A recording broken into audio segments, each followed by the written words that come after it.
Um, thanks, Mariah. And thanks to all of you for tuning in. This talk by the three of us has also a threefold aim and touches upon various themes that have already come up in John's talk. Our first aim is showing that the laws are the nomic facts, so facts of the form, it's a law that P have a characteristic normative significance that every account of laws should explain. And we will refer to the desideratum of explaining this normative significance as the normativity constraint in the following. Second, we want to argue that explaining the normativity constraint creates a distinctive problem to which we will refer to as the normativity problem. And we will also argue that this normativity problem is different from various other problems that have been discussed in the debate about laws.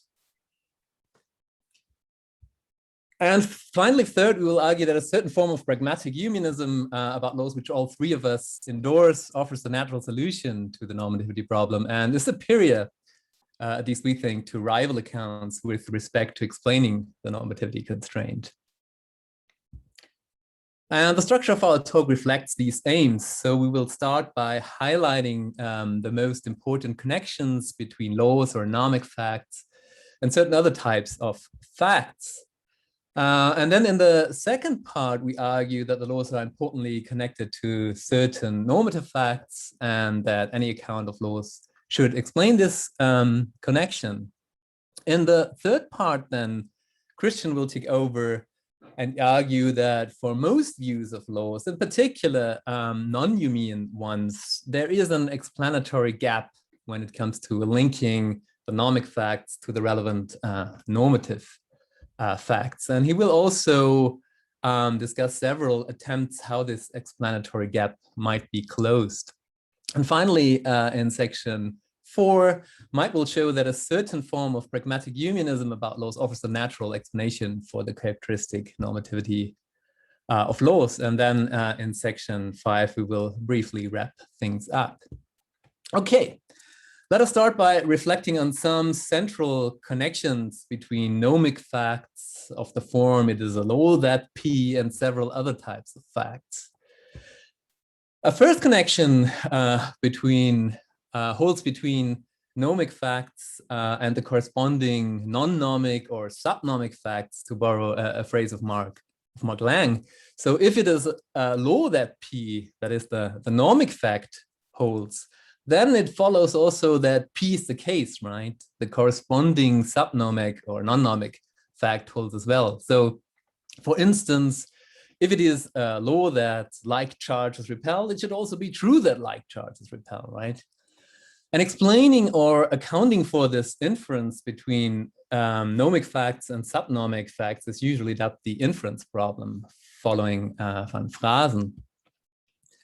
And Humean reductionists about laws have argued that Humeanism has a clear advantage over non-Humean law accounts here, since according to Humeans, the laws of nature somehow reduce to the entirety of non-modal particular matters of fact, which is usually referred to as the Humean mosaic. So according to the best system account of laws, which is the most popular Humean reduction of laws, I mean, the laws just are the generalizations contained in an ideal system that describe as much of the Humean mosaic as possible in a way as simple as possible, right? So arguably, Humeanism provides a maximally clear or transparent account of the inference between nomic and subnomic or non-nomic facts. However, the nomic facts are not only connected to subnomic facts, but also to a broad range of facts about natural modality, as also John has mentioned. So for instance, if it's a law that like charges repel, it's also nomically necessary that like charges repel. And it should also be true that had a charge that has actually not encountered a like charge, counterfactually encountered a like charge, it would have been repelled, right? So in other words, the laws are supposed to be resilient under counterfactual suppositions. And here, with respect to solving this modality problem, as you may call it, usually non-Humeans think they have an advantage over Humeans because they hold that the laws are somehow grounded in primitive modal structures such as irreducible necessitation relations, dispositional or causal essences of properties, or maybe primitive subjunctive facts. And these primitive modal lawmakers are supposed to ensure the connection between nomic facts and the relevant natural modalities. And a great deal of the Humean versus non-Humean debate has really focused on explaining these two connections. But what we want to do is bring into focus a third type of connection that has been much less discussed. Namely, we will argue that there's a connection between nomic facts and certain normative facts. And we think that bringing in this third dimension gives the Humean versus non-Humean debate a kind of fresh impulse, and at least in our view, favors a certain form of Humean reductionism about laws, namely a pragmatic one. And as I've indicated in the beginning, we will also argue that explaining the connection between laws and the relevant normative facts is kind of a distinctive problem, right? So solving the inference problem or the modality problem is by itself not clearly already a solution to the normativity problem. But before we argue for that, we want to argue that the nomic facts are connected to certain normative facts and elucidate what kind of normativity is at issue here. All right. So a first important connection holds between the nomic facts and certain practical norms. And yes, we have already heard, of course. Nancy Cartwright has famously argued that the difference between a good and a bad strategy for reaching a desired end just is the difference between one that is backed by a causal law and one that is not. So for example, if one wants to avoid lung cancer, quitting smoking is an effective strategy, but for instance, having one's teeth whitened is not. I mean, both smoking and stained teeth are correlated with lung cancer, but only smoking is connected to lung cancer via a causal law. So only quitting smoking is a rational means towards the desired end of avoiding lung cancer. But we think that since the causal structure of the world and the causal laws are ultimately grounded in the fundamental physical laws, the connection between laws and normativity already holds at this level, right? Following some of John Roberts' previous work, we can put this connection between laws and rational action in a generic but admittedly very simplified ways as follows, which, however, should be enough for our purposes, right? So if it is a law of nature that a system in a state S evolves into a state S star, then preparing a system in state S is a rational means for assuring that it will end up in state S star. So so for instance, if it's a law of nature that, let's say, if you apply a non-zero net force to a certain object, it starts to move, then it's also an effective strategy and thus a rational means to apply a non-zero net force to a certain object if you want to set it in motion. But by contrast, if it's a mere accidental regularity that S is followed by S star, then preparing a system in state S is typically not a rational means for assuring that it ends up in state S star. But the laws are not just connected to facts about practical normativity, but also arguably the facts about epistemic normativity. I mean, many philosophers of all stripes have, of course, argued that the laws are somehow intimately connected to the rationality of induction. But it's a bit unclear and very controversial what role exactly laws play in justifying induction. And setting aside the problem of induction, however, we think that the laws clearly bestow a distinctive kind of epistemic entitlement that merely accidental regularities lack. In particular, we think that knowledge of nomic regularities is more resilient to new evidence than knowledge of accidents. But to keep things manageable in the lion's share of our talk, we will focus on the law's connectedness to practical norms and mostly bracket epistemic normativity. Okay, putting the normative connectedness of laws in a principle, we get what we will call what we call the normativity constraint on laws. So necessarily, if something is a law, then it delineates effective strategies from ineffective ones and bestows a distinctive kind of epistemic entitlement. And we think that any account of laws of nature should explain this normativity constraint. Okay, one preliminary remark before we elaborate on the challenge of explaining the normativity constraint.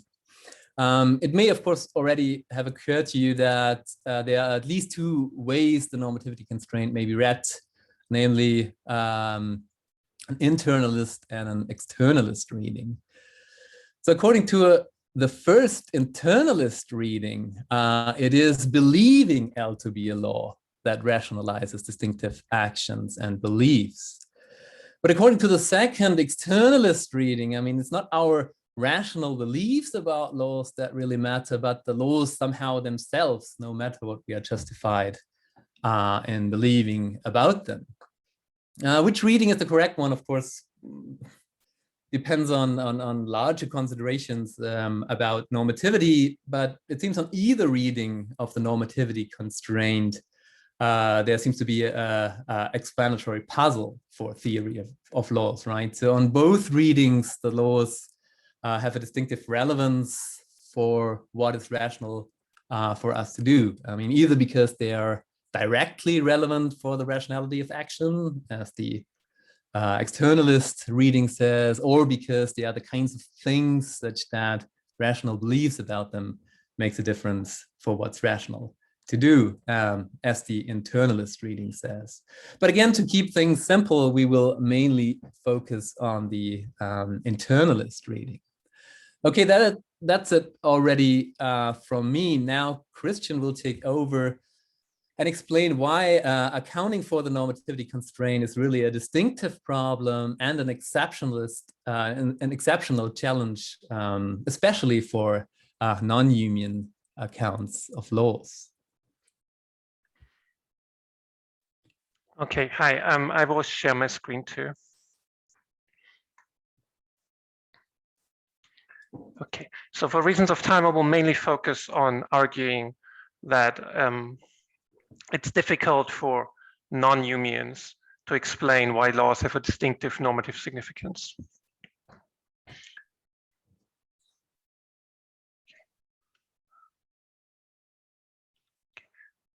Can everybody see my slides?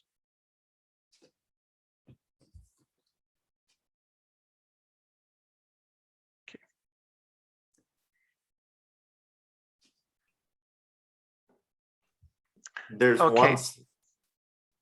one. Never mind. I'm not seeing it click forward, but oh, there you go. Great. Sorry. Okay. Great. So non-unions believe that what bestows lawhood upon something is are these primitive modal entities, and let's call those the non-union lawmakers. And so if laws have a distinctive normative significance, as Siggy has argued, then some of the non-human lawmakers must bestow these this normative significance upon the laws. And we see three options of how the non-human lawmakers might do that. So the first option is that it's somehow the non-human lawmakers are directly normatively significant. The second option would be that the non-human lawmakers are normatively significant in virtue of entailing subnomic facts. And the third option would be that non-human lawmakers are normatively significant in virtue of grounding or bestowing certain modal facts or sustaining a certain modal features of laws. And we will argue that neither of these routes offers a very good explanation of the normative significance of laws. And the first option would be you just argue that your non-Newman lawmakers are directly normatively significant. But since your non-Newman lawmakers are primitive posits, you basically have to add it as another primitive feature to your theory. You basically have to build it by hand into your non-Newman posits that they have this normative significance. And one question is, of course, whether normative significance is even the kind of thing you're allowed to stipulate. But in any case, doing so would complicate your theory, because you're now not just positing primitive things, you're in addition also stipulating that they have this primitive property, namely that they have this normative significance. So we think that would at least complicate the non-Newman theory, and it would be a comparative disadvantage if a competing theory has a story of the normative significance of laws that doesn't have to build it in by hand. And as Mike will argue soon, we think that Newmans have such a story. So the second option would be to argue that non-Newman lawmakers are normatively significant, have this bestow this distinctive normative significance in virtue of entailing subnomic facts. But you can easily see why that doesn't work, because the whole puzzle was why laws have a kind of normative significance that mere generalizations work, that mere generalizations lack. And so the explanation of this can then not be that laws entail mere generalizations or mere non-nomic facts, because the whole puzzle was to explain the difference in normative status between the two kinds of facts. And that leaves us with the third proposal, which we take to be the most promising option, and that's non-Newmans claiming that non-Newman lawmakers being normatively significant in virtue of grounding certain modal facts. And in fact, non-Newmans typically claim that their lawmakers bestow a kind of necessity upon the laws. And you can also see why there's a connection between modality and normativity. For example, it seems that in practical reasoning, we often use counterfactuals. At least it's like widely agreed that we often use counterfactuals in normative reasoning. So if you're wondering whether a certain action is a rational means towards a desired end, it seems to make a lot of sense to think about what would happen were you to perform the action. So to reason counterfactually.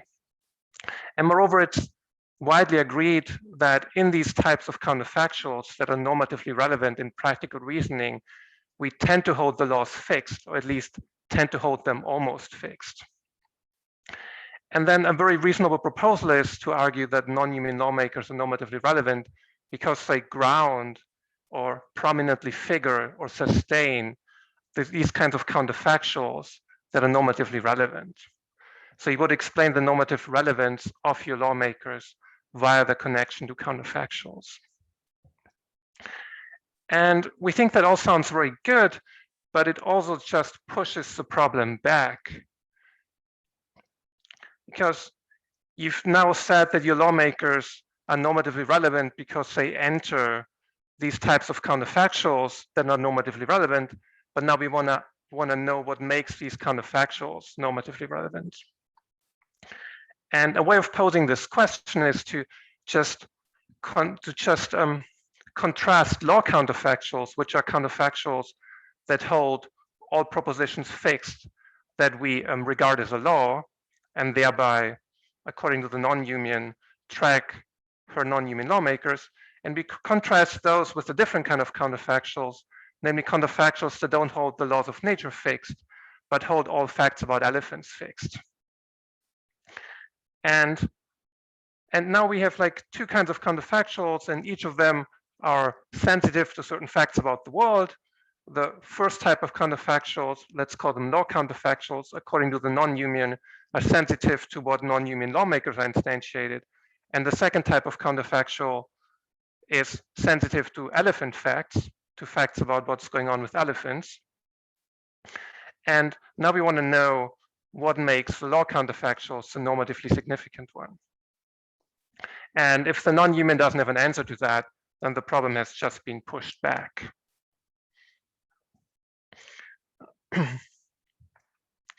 And now I will consider, and this way of reasoning here is like slightly inspired by moves that John Roberts and Al Wilson make in different contexts, just to say that. Okay, and now I will consider three different proposals, three different ways how the non-Newman could explain why the law counterfactuals that track non-Newman lawmakers are the normatively relevant ones. And I will argue that none of these proposals is ultimately convincing. Okay, the first thing the non-Newman could say for why the law counterfactuals that track non-Newman lawmakers are the normatively relevant ones is by just pointing out that these are the ones that we de facto use in good normative reasoning when we reflect on what we should do. Or to put this point slightly more carefully, the non-Newman could say that the counterfactuals that are determined by the non-Newman lawmakers are coextensive with the counterfactuals that we de facto use in normative reasoning, and that gives you explanation why these counterfactuals are the normatively relevant ones. And so the non-Newman lawmakers would be normatively relevant because they figure in these counterfactuals. But this proposal merely pointing out that we use these counterfactuals de facto doesn't explain what it is about the non-Newman lawmakers that bestows the significance upon these counterfactuals. So it doesn't explain what it is about the non-Newman lawmakers that makes them normatively relevant by figuring in these counterfactuals. And because I've had in the past problems convincing people of this point, I will dwell on the point by pointing out, by going over an analogous criticism that James Woodward has made against David Lewis' account of counterfactuals and account of causation. And then I will say that the same worry arises here. Okay, so now comes an excursion where we talk about Woodward's criticism of Lewis. Okay, so Lewis' account of counterfactuals, I hope that will be familiar to most of you. So Lewis wants to give an account of the kinds of counterfactuals that we use in causal reasoning, among other things. And he calls these counterfactuals non-backtracking counterfactuals.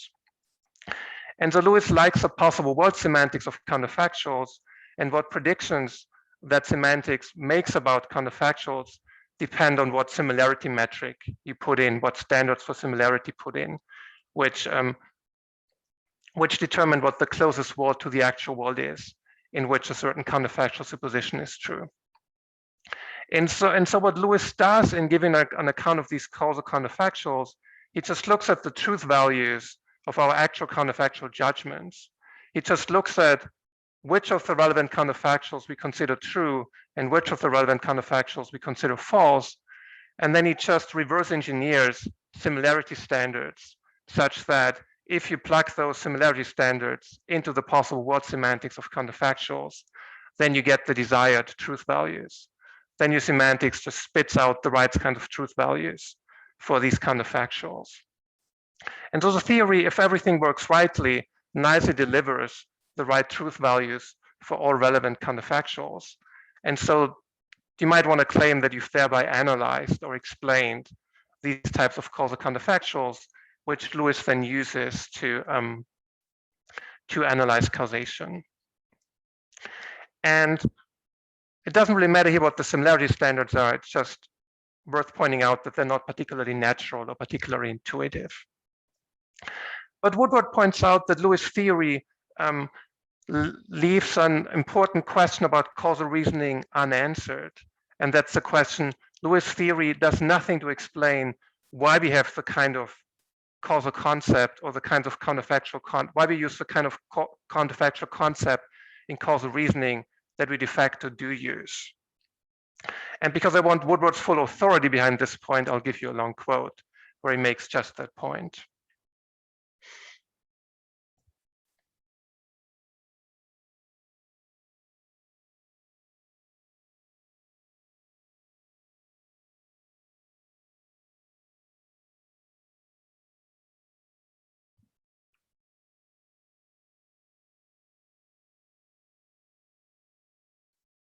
And a similar question arises for the strategy for the non-human I've just given you.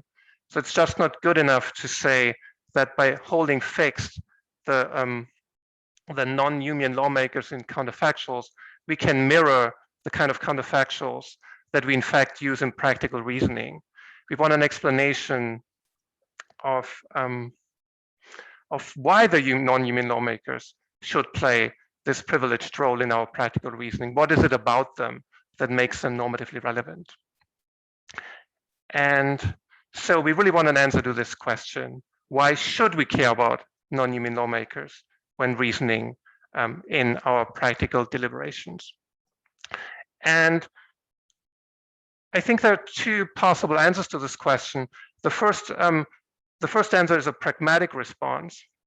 You just say that counterfactuals that are sensitive to non-Newman lawmakers have more practical utilities than other counterfactuals. So the idea is if in your counterfactual reasoning, if you use something approximating the Newtonian laws or even more up-to-date laws, then that's very useful if you, for example, think about what materials you should use to build a stable bridge.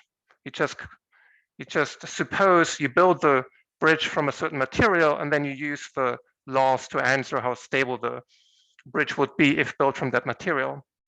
By contrast, the elephant counterfactuals are not that useful for that. They don't really tell you how to build a stable bridge. I guess the most they would tell you is that no matter what material you use, no elephant would be hurt. But they're like a lot less informative and a lot less useful. And you might think that the counterfactuals that track non-Newman lawmakers should be the ones that are used in practical reasoning because they're useful in this way. But of course, the problem with this answer is that there's no obvious connection between non-Newman lawmakers and practical utility. For example, if Newton's laws in fact were the true laws, what would make them useful would be features about them. For example, that they apply to lots of different situations and give you informative predictions. But the fact that they have this primitive lawmaker attached to them, that doesn't explain anything about the practical utility. The non-Newman lawmakers would then be completely superfluous in the explanation. And what makes matters worse is that many non-Newmanians think that it's contingent which generalizations are laws. And it would then be metaphysically possible that generalizations end up as laws in some metaphysically possible worlds that are not useful at all. So that response doesn't work very well for the non-Newman. At least I don't know of any non-Newman who've ever argued that the non-Newman lawmakers bestow any kind of usefulness upon laws. So I take it what the non-Newman de facto wants to say is that wants to give a metaphysical response. She wants to say that what makes the non-Newman lawmakers normatively significant is that they bestow genuine modality upon the world. So the counterfactual structure determined by non-Newman lawmakers is metaphysically natural. It carves at the real modal joints of the world, whereas the elephant counterfactuals are just some kind of made-up modality. That's not real modality. It's just something that's made up. And so the counterfactuals that latch onto the non-Newman lawmakers, those tell you what really would have happened if you had built the bridge from certain materials. The elephant counterfactuals don't do that. They're not metaphysically privileged in the way these other counterfactuals are. And so our counterfactual reasoning that we use in practical deliberation should track the real modal joints of the laws, and thereby it should track the non-Newman lawmakers. But we're also not convinced by this response, and that's primarily because we don't really see how the two notions add up.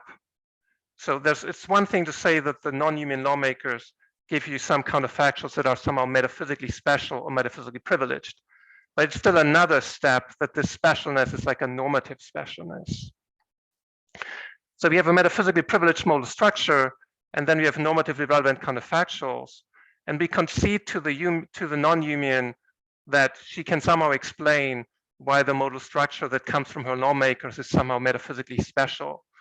But we don't concede, at least not without an argument, that just because it's somehow metaphysically special, it's the one that we should use in the counterfactuals that we use in practical deliberation.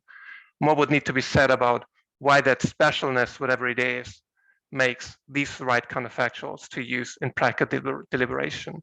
Mere specialness or naturalness, it seems, can't really bridge that gap.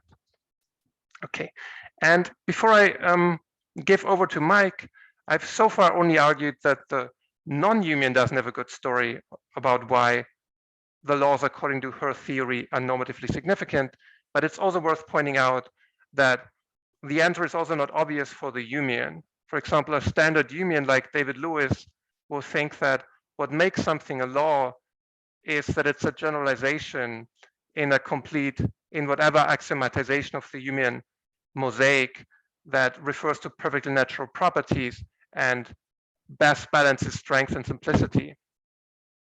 But it's still not obvious at all why you should use the kinds of generalizations that satisfy the conditions I just mentioned in your practical reasoning rather than other generalizations. So it's still an open question about what about a generalization being the best system makes it practically relevant. However, Mike will now argue that a certain brand of Humeanism does have a good answer to this question, and I'll thereby hand over. All right, thanks. I'm gonna try to get my my slides up. All right, great. Can you see my slides? Great, and I'm gonna now try to play them. So if that makes things stop working, we'll see. So far I'm completely convinced. Thanks, Christian and Ziggy. So now I'm going to try to tell you how we think sufficiently pragmatic Humean view can explain the normative significance of laws. And to give you a preview of the strategy, the idea is going to be to put the usefulness of laws to agents or agents like us in trying to form true beliefs or accomplish their goals at kind of the basis of what makes something a law. So this is going to make the usefulness of laws somehow constitutive of them. So rather than explaining normative facts in terms of the laws, we're going to explain features of the laws by reference to our use or the purposes that we put laws to. So have I just switched slides? Did that work? All right, great. So to give a kind of picture of it, the idea is that we're going to try to locate the goods that we're interested in our practical reasoning, or the goods that our epistemic norms are directed at, and use those to both generate the normative facts that attach to laws and the facts about what the laws are. So we think that these facts are facts about things like utility, so our ability to achieve our desires or accomplish our aims for practical normativity. And so, something like truth directedness for epistemic normativity. Our beliefs, our epistemic norms try to direct us at truths. Our practical norms try to direct us at success and achieving our aims. What we want to do is show how facts about what makes something a law, the facts that make the distinction between laws and accidents, are also going to be determined by facts about what will generate utility for embedded agents, or what will generate true beliefs for embedded agents, engaging in a certain sort of epistemic practice, like a kind of inductive practice or something. So what this is going to mean is that one constraint on the laws is that they should help us succeed in achieving our aims and believing truth. So that's just going to be a constraint on what makes something a law rather than an accident. And this should work for limited agents like us, agents that are kind of imperfect and are embedded in the world. So I'm not going to give a whole theory of that now. Christian and Ziggy and I have each independently written papers defending views like this. You saw a view by John Roberts, which I think is in a similar vein. I think that you can see strains of this also in stuff by Janan Ismail and Alison Fernandez, and Chris Dorst has some papers on this too. But I'll give some examples of the kind of constraints on lawhood that you get if you are building a pragmatic theory like this. So one that some of us have defended is the idea that laws should be compatible with a variety of initial conditions. Why is that? Well, if we're going to use the laws in practical reasoning, then we need to be able to figure out what would happen given a variety of different actions that we take ourselves to be able to engage in. If we're going to do that, if we're going to use the laws to figure out what would happen given a variety of different actions that we take to be available to us, that means that the laws have to tell us how the world would develop given a variety of different boundary or initial conditions, one corresponding to each of our potential actions. Similarly, you might think that this gives you the idea that the laws should be continuous. Why? Well, because we are imperfect knowers of our environment. We don't know everything about the physical state of the world around us. And so we're going to make some mistakes when we try to describe our environment and use the laws to make predictions about what's going to happen. If the laws are continuous, then small differences in the boundary conditions in the initial states are going to only lead to small differences in the outcomes. So if we're slightly wrong about what's happening in our local environment, we're only going to be a little bit wrong in our predictions. That's going to make our predictions more reliable, even though we only have imperfect information about our surroundings. You might also think that the laws need to be informative, not just about sort of the universe as a whole, and so not govern the universe as a whole, but also about like isolated subsystems of the sort that we encounter, the sort that we take ourselves to be able to manipulate, and the sort that we use to gather evidence about what the laws are and what is likely to happen. Those are just a few. So people who have engaged in this kind of project have argued for others, things like desiderata for locality, or the laws having different symmetries, but I'm not going to go into any more detail about that. Of course, you can ask questions later. Why can't non-Humeans engage with this kind of like pragmatic utility constraint on the laws and use this kind of strategy to explain the usefulness of the laws? So Christian's already talked about this some, but the basic idea is that the non-Humean lawmakers aren't going to be structurally connected in any way to the norms that we have for theory building, for inference, or practical action, or for our uses of the laws in these areas. They're not going to be structurally connected to things like practical action or inference. And so there's no reason to expect the non-Humean lawmakers to be simple, informative, or have features that are useful or accessible to limited agents acting in the world. So there's kind of no, at least to us, no obvious way for that to be kind of drawn out of the metaphysics of non-Humean laws. We also think that this marks a departure from the traditional best systems account. Why is that? Well, the traditional best systems account seeks to ground the laws in a set of theoretical virtues, the virtues that are used by scientists in determining what the laws are.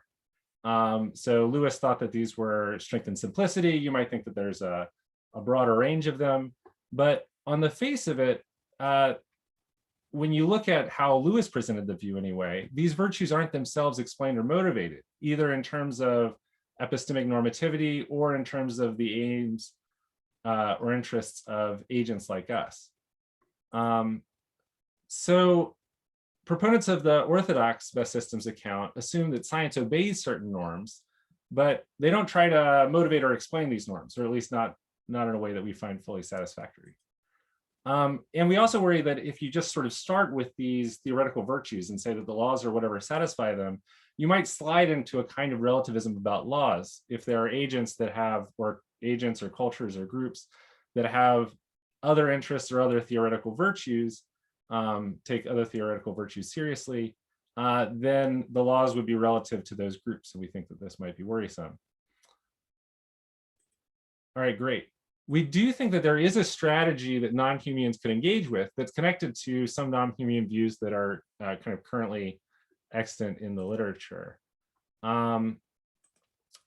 So one thing they could do is add these normative facts in separately. So they could take the facts about what the laws are to be determined partly by the non-Humean metaphysical lawmakers, and partly by some sort of normative facts or some sort of things that refer to or are based on the needs and interests of agents. So an example of a view like this is Heather Demarest's view in Powerful Properties, Powerless Laws. I think Sam Kimpton-Nye has a similar view. And I don't know if they want to be grouped into the kind of view that I'm about to describe, but the view I'm describing is at least inspired by those accounts. And the idea is they start with non-Humean lawmakers, the dispositional essences of property, something like that, and use that to generate a space of metaphysical or gnomic possibilities. But they then say that doesn't by itself determine what the laws are. The laws are in some way an efficient summary or a best systematization of the facts about what's gnomically possible. So these theoretical virtues that the Humean takes to determine what the laws are added into a dispositional essentialist view to kind of narrow down the modal facts into a set that's useful for scientists or agents like us.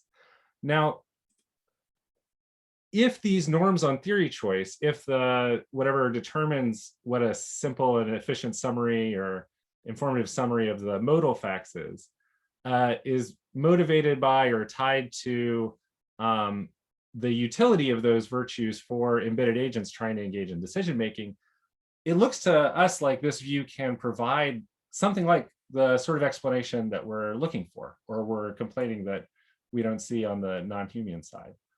But we do have a worry about it, and that's that once you add in these normative facts about embedded agents, in order to generate laws that are theoretically useful or useful in decision making or useful in generating true beliefs, it looks to us like those normative facts are going to be carrying the weight in solving the normativity problem, and that the non-Humean lawmakers are going to be an idle wheel. All the work's being done by the interests of the embedded agents. So we kind of worry that while this view might work, it's not an improvement on a Humean view, and the non-Humean whatnots aren't doing any of the kind of important work in answering the question that we're interested in. Okay, great. So that's it. We've argued that there are distinctive, just to kind of sum up what the talk was about, we've argued that there are some distinctive normative connections between laws of nature, belief formation, and rational action. We think that this places a particular explanatory demand on theories of laws of nature, one which is distinct from other explanatory demands that have been discussed in the literature in the past. We've argued that Humeans are best positioned to meet this explanatory demand, and we've discussed ways in which non-Humeans could meet it, and sort of tried to express our doubt that those ways of meeting are as good as the Humeans' ways. Great, thanks. All right, thank you. We've got about 25 minutes for questions, so I'll go by the hands raised and or the chat. I think Peter Tan